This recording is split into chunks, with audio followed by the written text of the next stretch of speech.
आज हमारे लिए एक नया दिन है, एक नई सुबह भी है और एक नया अनुभव भी है।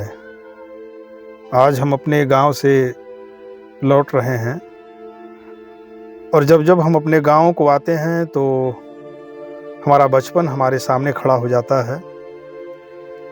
बचपन के वो दिन, बचपन की पाठशाला, हमको पढ़ाने वाले वो प्राइमरी स्कूल और जूनियर हाई स्कूल के अध्यापक, उनकी लगन, उनकी मेहनत, उनकी चिंताएं, वो सब हमारे सामने साकार हो जाती हैं।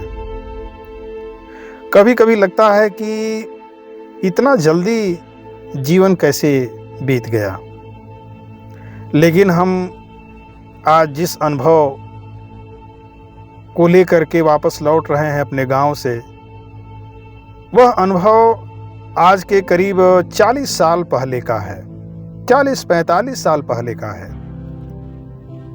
हमारा बचपन गांव के बड़े ही उतार चढ़ाव के बीच में गुजरा है।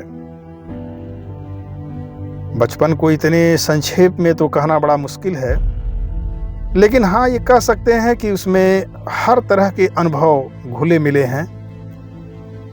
उसमें संघर्ष, उसमें अभाव, कठिनाइयाँ, चुनौतियाँ, अकेलापन, उदासी सब शामिल हैं। लेकिन इसके साथ साथ गांव में जिस तरीके से ये उदासियाँ,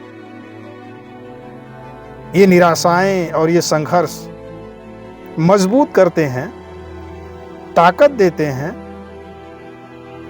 मनुष्यता का मूल्य सिखाते हैं और गांव के लोग, गांव के जन, गांव के किसान, गांव की माताएं, बहनें, बहू, बेटियां सब मिलकर के जिस तरह से रचते हैं किसी को, तो हमको रचने में उनका भी प्रत्यक्ष और अप्रत्यक्ष दोनों तरह का योगदान है।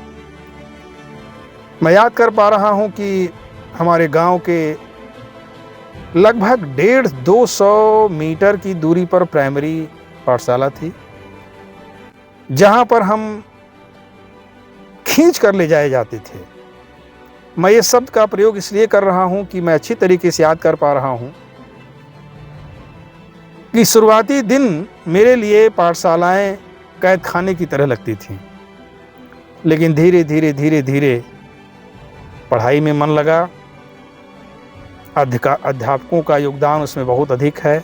हमारे पिताजी के बड़े भाई, वे प्राइमरी स्कूल के शिक्षक थे, हेडमास्टर थे, तो उन्होंने जमीन पर पहले हमको लिखना सिखाया और तब से अब तक मेरा रिश्ता शब्द और कलम का निरंतर बना हुआ है।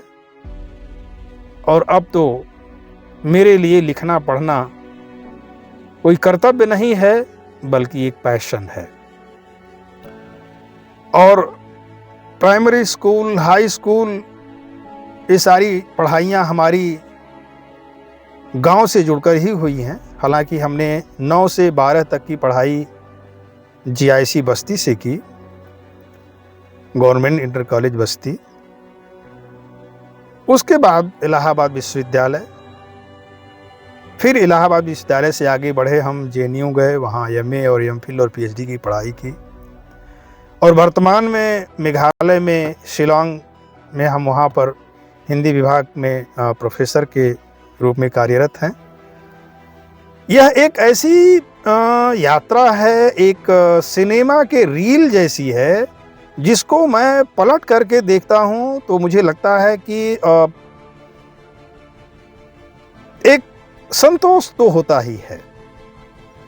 मैं ये नहीं कहता कि हम कुछ इस कदर ऐसे मुकाम पर पहुंच गए हैं जिसके बारे में हम बहुत कुछ आपको विस्तार कर सकें, लेकिन हाँ, इतना मैं कहता हूं कि अगर मेहनत किया जाए और मेहनत में विश्वास किया जाए और लोगों के आशीर्वाद को लेके चला जाए साथ साथ में, और सबसे बड़ा आशीर्वाद उन लोगों का रहे आपके सिर पर जो आपके परिवार के बड़े लोग हैं, खास तौर पर माता पिता, बड़े भाई, भाभियाँ, दीदी, सबका योगदान है। मैं हमारी बड़ी दीदी, जिसको मैं दूसरी माँ के रूप में मानता रहा जीवन में,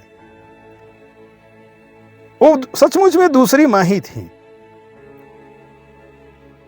उनकी निष्ठा, उनका स्नेह, उनकी कर्मठता और सबसे बड़ी बात उनका सहज व्यक्तित्व, सरल सहज व्यक्तित्व, सीधा व्यक्तित्व, वो लगभग हमारे माँ की ही तरह था। तो मैं इसलिए उनको दूसरी माँ कहता हूँ। और आज जो कुछ मैं कर पा रहा हूँ अपने परिवार के लिए या अपने समाज के लिए, अपने गांव के लोगों के लिए, उसमें कहीं न कहीं घर परिवार के अपने बड़े बुजुर्गों का आशीर्वाद और उन्हीं की प्रेरणा और उन्हीं का मूल्य शामिल है। उनकी सिखावन हमारे लिए बेहद कीमती रही है, हमारी व्यक्तित्व की नींव की तरह रही है। बावजूद इसके 50 से ऊपर की धीरे धीरे उम्र होने जा रही है, हो ही चुकी है, 55 साल का मैं हो चुका हूं, लेकिन करने की ललक, ज्यादा से ज्यादा अपने जीवन को किसी के लिए समर्पित कर देने की भूख अभी खत्म नहीं हुई है, अभी मिटी नहीं है, बल्कि और बढ़ती जा रही है लगातार। जैसे जैसे जीवन हमारा आगे बढ़ रहा है, मैं अपने इस जीवन को, जो हमारा जीवन से आगे बचा हुआ है, उसको और अधिक विस्तार देने की, जमीनी विस्तार देने की बड़ी ललक मेरे मन में है। और वो कितना दूर तक पूरा हो पाता है, कहाँ तक हो पाता है, कहाँ तक मैं कर पाऊंगा, मेरे लिए कहना बड़ा मुश्किल है। लेकिन ये ललक ज्यों की त्यों अभी भी वैसे ही बनी हुई है जैसे मैं इंटरमीडिएट में पढ़ाई करते समय देखा करता था सपने के रूप में। तो मैं कुछ कर पाऊं और आज कुछ कर पा रहा हूं, यही मेरे लिए बड़े संतोष की बात है। हाँ, ये बात जरूर है कि इस करने के पीछे कर्ता का भाव बिल्कुल नहीं है कि मैं करता हूं, बल्कि शायद हम इस रूप में देख पाते हैं कि प्रकृति ने मुझे यह करने के लिए चुना है, इसलिए मैं कर रहा हूं,